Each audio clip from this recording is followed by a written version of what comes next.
You're listening to an Airwave Media Podcast.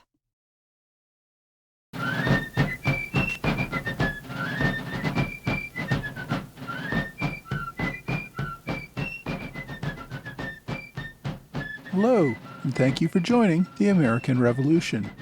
Today, episode 121, Ironworks Hill. When we last left the Continental Army, Washington was probably at the lowest point in his life. His attempts even to put up a decent defense against the British invasion of New York had failed completely.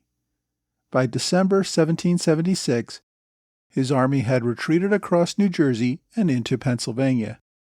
The only reason the British stopped their advance was that General Howe decided to call off any further campaigning and put his armies into winter quarters.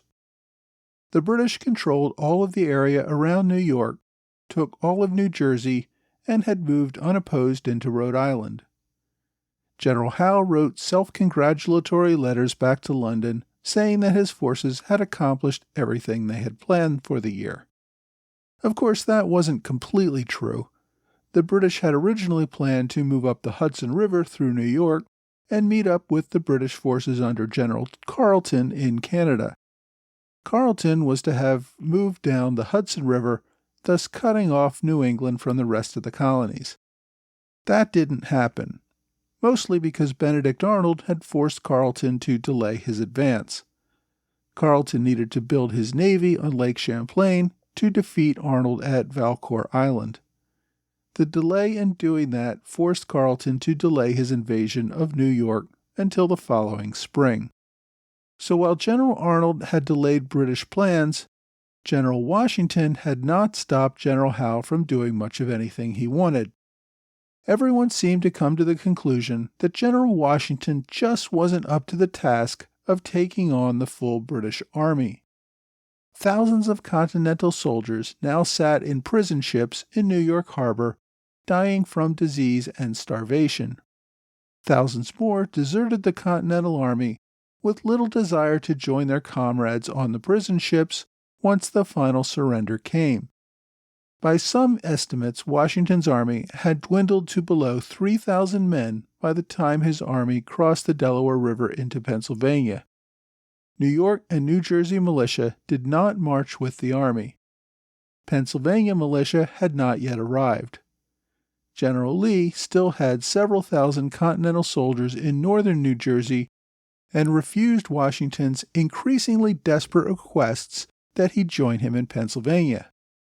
After General Lee's capture, General Sullivan still needed time to move the Continentals in North Jersey to meet up with Washington just outside of Philadelphia. Likewise, General Horatio Gates was marching with reinforcements from Fort Ticonderoga, but they too were still on the march and had not yet reached Washington. Many in Congress had lost faith in Washington as well. They had talked of turning over command to General Lee. British leadership seemed to hold the same opinion. When they captured General Lee on December 13th, they saw it as a more important victory than the capture of 3,000 Continental soldiers at Fort Washington. Lee was the only general they seemed to respect. Fortunately for the Patriots, the capture put off talk of replacing Washington for a time. It also ensured that Lee's army would finally join with Washington near Philadelphia. Washington even had to be doubting himself by this time. By the end of December, most of the remaining Continental enlistments would expire. His army would almost certainly choose to go home, as had earlier enlistments. Washington sent many of his officers home to recruit a new army. But no one seemed interested to sign up in what looked like a losing cause. Thomas Paine did his part by publishing The Crisis, which I covered last week. However, there was no good evidence that that would do any good before the end of the year, if at all. Despite bleak prospects for the war, there was still some good reason to resist the British occupation. British General Howe wanted his units in New Jersey to live off the land in terms of getting food and other supplies needed to maintain themselves over the winter. This meant more British and Hessian soldiers interacting with civilians in a way that was not always pleasant for the civilians. In earlier episodes, I've alluded to the problems of looting and pillaging. Remember that British regulars were dirt poor. Their pay was 8 pence a day. That's roughly $10 per day when converted to inflation-adjusted dollars. But even that amount, by the time all deductions were made for food, uniforms, and a host of other expenses, soldiers were lucky to receive maybe 1/4 of that. Their Hessian allies were paid even less. These were men living at bare subsistence, often without enough clothes to keep warm or enough food to stop from feeling hungry. When they came across abandoned homes or other property, they would help themselves to whatever they could, unless officers prevented it. In that case, they had to do it on the sly. Obtaining alcohol or any small valuables that could later be sold were prime targets. But really, just about anything they could carry would go. At times, looting was part of a war strategy. Some officers thought the rebels should suffer after having rejected the king's protection. However, General Howe's offer of pardon and amnesty was supposed to protect those who had signed oaths of allegiance. The soldiers, however, were not particularly careful to make that distinction. Many New Jersey Tories, who had welcomed the regulars as liberators, soon found their homes and personal items ravaged. And not all the pillaging was for personal gain either. Rampaging soldiers often burned homes and simply destroyed property that they could not take with them. They argued that civilians, even those who were claiming loyalty, were all really rebels and would soon turn back to rebellion as soon as the soldiers moved on. The harm and cruelties were also not just limited to property. Rapes were another serious problem. There were thousands of reported rapes of all sorts, from girls as young as 10 to women in their 70s. Married women and children were gang raped in front of their husbands, fathers, and brothers. These brutal acts of violence often compounded with beatings, threats of murder, and actual murder. Many of the British officers put blame for these abuses on the Hessian soldiers. But British regulars did engage in such abuses as well. Whether Hessians were more to blame is questionable, since British officers had incentive to blame their allies. If the abuses were committed by their own troops, that reflected poorly on the officers. If committed by Hessian soldiers, the blame fell primarily on the Hessian officers. Therefore, British officers had a strong incentive to always blame the Hessians for any abuses. Whatever the percentage of blame, it is clear that Hessians engaged in some great share of the pillaging, looting, and raping across New Jersey. As I said, Hessians were paid even less than British regulars. Most enlisted men had come from families in abject poverty back in the German states and who had virtually no rights at all. Seeing colonists who enjoyed comparative wealth and freedom and who still dared commit treason against their king made many Hessians justify their ill treatment as just punishment. Had the invaders limited their assaults to patriot households, that might not have been so bad for British policy. But many loyalists quickly fell victim to military abuses, theft, destruction of property, assaults, and even murder. Many who had spoken for the Loyalist cause as the way to protect law and order now had reason to question their views. Many were experiencing a tyranny that made many question their loyalties to the king. The soldiers they once hailed as liberators had become their abusers. British officers did make some attempts to rein in soldier abuses, but the leadership did not seem terribly concerned about it. Military victories would convince the citizenry to end the rebellion. Once they returned to keeping the king's peace, the military occupation could end and the abuses would also go away. Initially, the plan seemed to work. General Howe's amnesty program motivated thousands across New York and New Jersey to swear allegiance to the king in return for a full pardon. The British set out a series of outposts across New Jersey where subjects could see that they were in charge. With any luck, the Continental Army would dissolve over the winter, and Howe could extend his amnesty across the continent without having to butcher thousands more on both sides. Before Howe returned to New York for the winter, he personally surveyed and posted his army along the Delaware River, making sure the Americans would not attempt to cross back into New Jersey. He left General James Grant in overall command of the region. For those of you keeping track of such things, we first met General Grant back in Episode 12, when he was a mere major captured near Fort Duquesne near the end of the French and Indian War, and again in Episode 15, when as a lieutenant colonel, he attacked the Cherokee at the Battle of Ochoee in South Carolina. After the French and Indian War, Grant served as governor of East Florida for a time, then returned home to England to be elected to Parliament. There, he was one of the toughest talking members against the brewing rebellion. Grant said the Patriots would never stand up to military action, and that he could march across the entire continent with only 5,000 regulars. When war broke out, he received a commission as full colonel and traveled with General Howe to Boston in 1775. After Howe replaced General Thomas Gage as overall military commander in North America, Grant received a promotion to brigadier general. His leadership during the Battle of Brooklyn had led to yet another promotion to major general.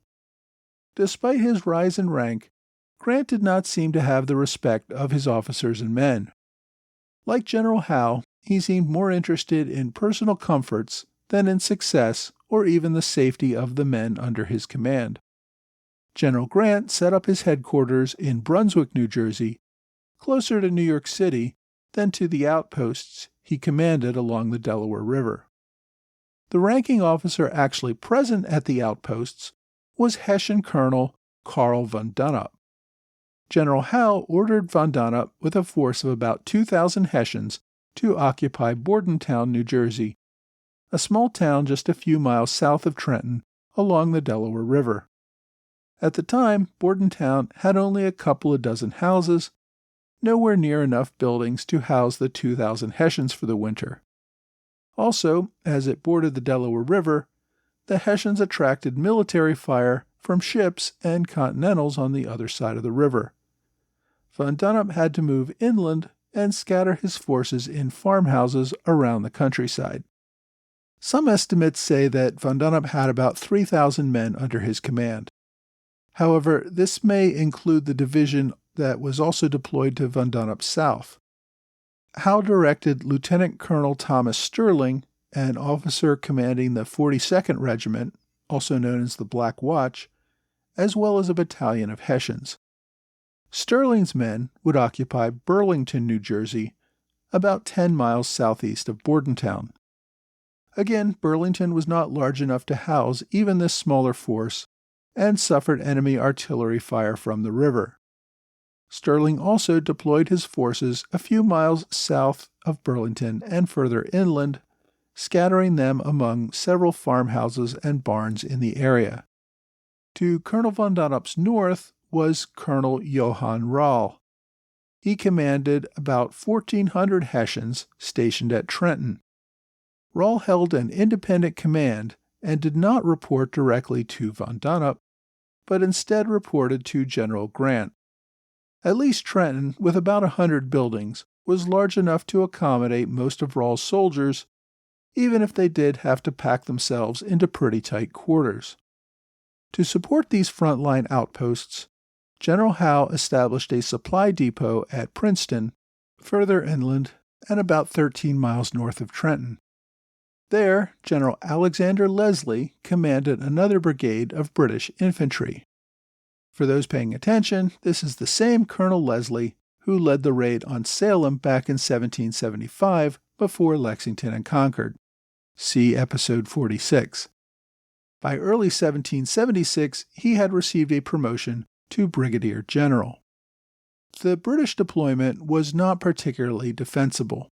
These were thousands of soldiers spread over lightly populated countryside with no forts or other particularly defensible positions. Their focus was more on pacifying the region hunting down small groups of rebels or bandits, and making sure everyone knew they occupied New Jersey. No one expected the crippled Continental Army to attempt any sort of large attack. If an attack did come, the forces were a few hours' march away from each other, so any of the outposts should be able to hold out until relief could arrive. While many in New Jersey had accepted the British occupation and sought amnesty, there remained a hard core of militia who continued to harass the British at every opportunity. These were not conventional soldiers, nor were they even really organized militia that were operating under a clear chain of command. They were essentially civilians with guns. They could not take on the British Army or even the outposts that were set up. However, they could shoot at British messengers that traveled between units or attack supply trains providing food and supplies to the outposts or other individuals that went out of the main camp. If the British sent out companies of soldiers to track down the guerrillas, they would find only civilians who had hidden their guns and now claimed to be loyal subjects who knew nothing about the attacks in the area. The British knew they were in hostile territory, but were frustrated that they could not get the enemy to stand and fight on a battlefield. Across the river in Pennsylvania, George Washington had decided that if there was anything he could do before the army evaporated at the end of the year, just a few weeks away, he needed to do it. If fearful New Jersey civilians could see that they were not completely abandoned by the Continental Army, they might begin to rally around the American cause once again. Washington also did not want to let the enemy get comfortable settling into winter quarters. Anything they could do to harass and annoy the enemy had to continue. On December 17th, Washington ordered Colonel Samuel Griffin from Virginia to cross over into New Jersey.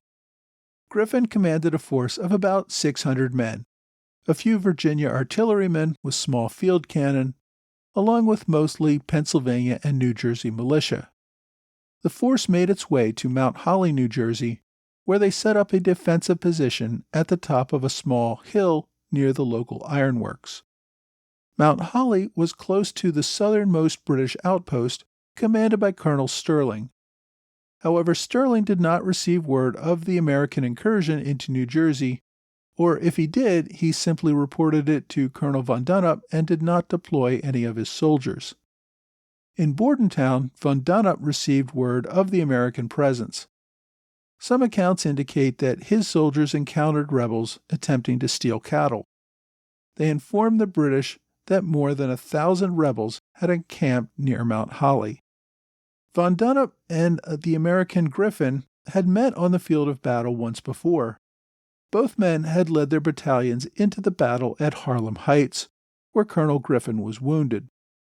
It's not clear, however, that either man knew much about the other or their previous encounter. Von Donop moved nearly all of the 3,000 soldiers under his command to confront the enemy. On December 21st, the Patriots encountered a small British force holding Petticoat Bridge over the Assunpink Creek.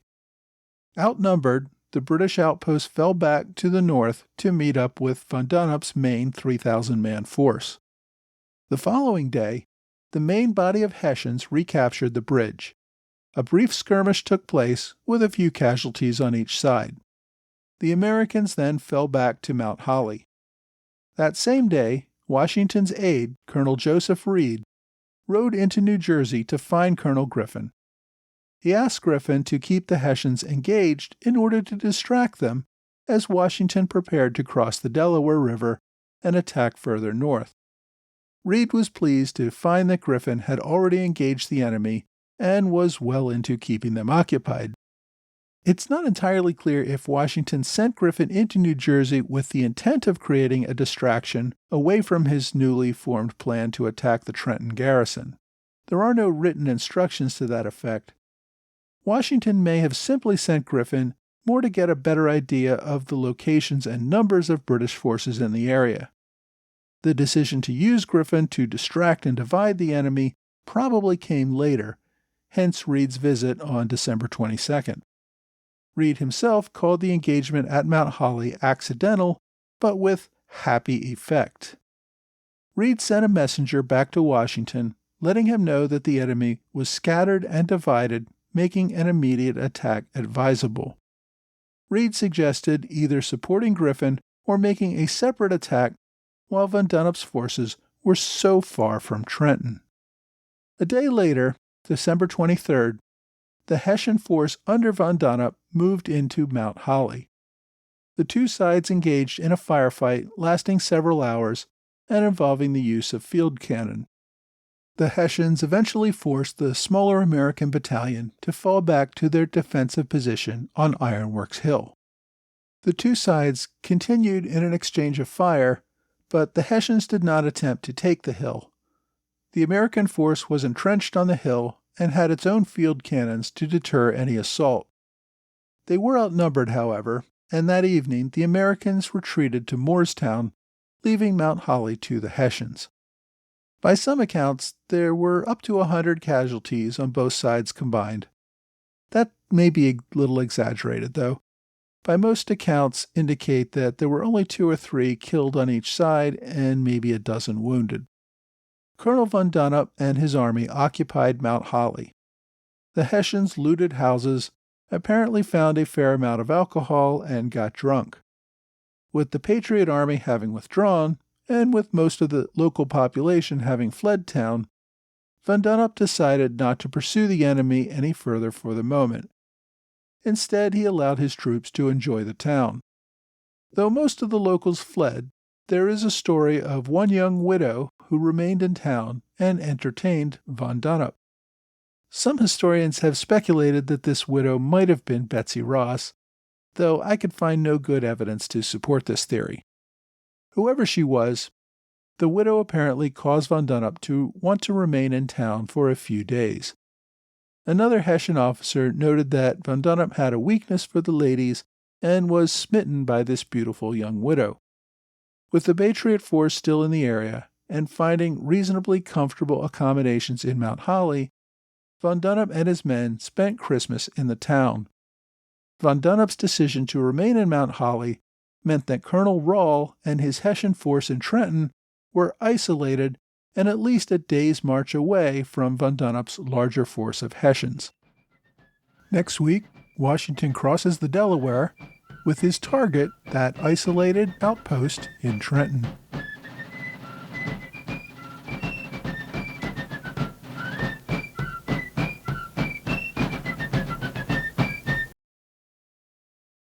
Hi, thanks for joining the American Revolution Podcast After Show. I want to thank the continued support of Tyson France at Liberty & Company, a member of the Robert Morris Circle on Patreon. Tyson and Liberty & Co. sell a wide variety of Revolution and Constitution-related items online. Among the items Tyson has for sale are some great custom whiskey glasses. One has a map showing the battles of Lexington and Concord. Another has the beginning of the U.S. Constitution etched onto it. Pretty cool gift for lawyers. There's also a Green Dragon Tavern mug, which fans of Colonial Boston will appreciate, or Live Free or Die mugs. I really enjoy all of Tyson's stuff, and with Christmas approaching, this could be a great time to hint to your loved ones that you would really like something that displays your interest in the Revolution this year. Tyson donates a portion of his profits to the Museum of the American Revolution. On top of that, you can get a 20% discount if you enter the promo code AMREV, that's AMREV, at checkout. To get to the site, go to libertyand.co. There is also a link to it on the amrevpodcast.com website. Today's episode hits particularly close to home for me, quite literally. Mount Holly, New Jersey is only a few miles from my house, and it's the town where I attend the American Revolution Roundtable meetings each month. Mount Holly holds an annual event each December commemorating the battle. But beyond that, I don't think this battle gets a whole lot of notice. Whether planned or not, this battle altered the Hessian defenses, thus making Washington's attack on Trenton a few days later possible.